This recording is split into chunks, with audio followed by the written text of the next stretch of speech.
Very strong conclusions. And what was quite remarkable that regarding Belarus, it only took 27 nations less than 1.5 hours to come to very strong conclusions. So we're closing off the airspace and we're calling for more and serious and new economic sanctions against Belarus. And there was complete unity in the room. And it only took us a little bit of time to polish up the text. So this is not common around the European table, I have to admit. Usually there are long discussions, many different points of view. This time there was a united point of view, and the only discussion was how best to frame it and in what order. But a very, very strong reaction from the European Union. How likely are these sanctions to have teeth, though? Because sanctions so far after that disputed election from August didn't really work, even though they hit the president, Alexander Lukashenko. Well,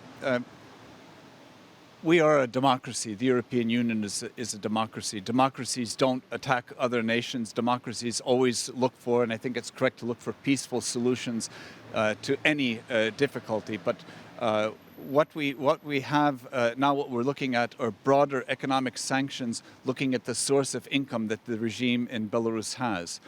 So these sanctions may take some time for the effect really to be felt.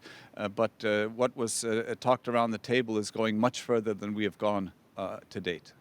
Now, there's a direct impact on your country as well. Your diplomats have pretty much all been expelled from Minsk over Belarusian opposition flag being raised in Riga rather than the national flag of Belarus. Can you explain a little bit about this situation and perhaps how concerned you are about what's happened there?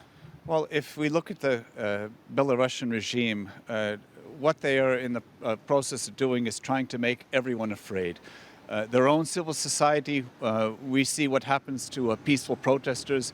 They're arrested, they're beaten. We saw now with this completely, it's a renegade move to hijack a plane and kidnap a passenger off of that plane. This is a plane that was en route between two European capitals that was simply hijacked in the air, forced to land in Belarus, and two people were taken. And they're in custody of the Belarusian officials.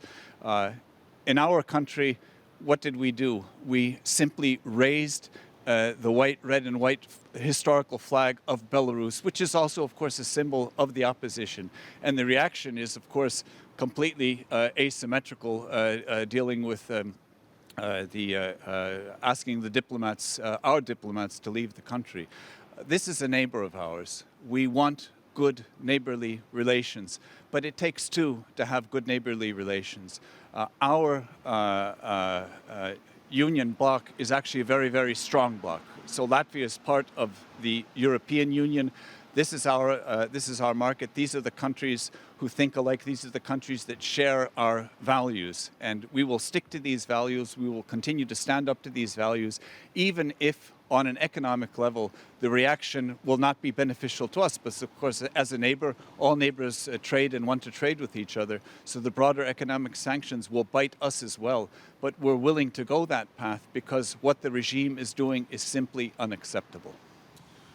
There are NATO ambassadors meeting as well. Are you in favor, perhaps, of some military intervention, some strengthening on your border with Belarus? Again, democratic nations are not in the process of attacking neighbors. This is not at all what we're interested in. We're interested in different behavior, that the regime stops oppressing its own civil society, that the regime does not hijack airplanes, European airlines, out of the sky and kidnap passengers from those planes. We will use all means necessary to stand up for that.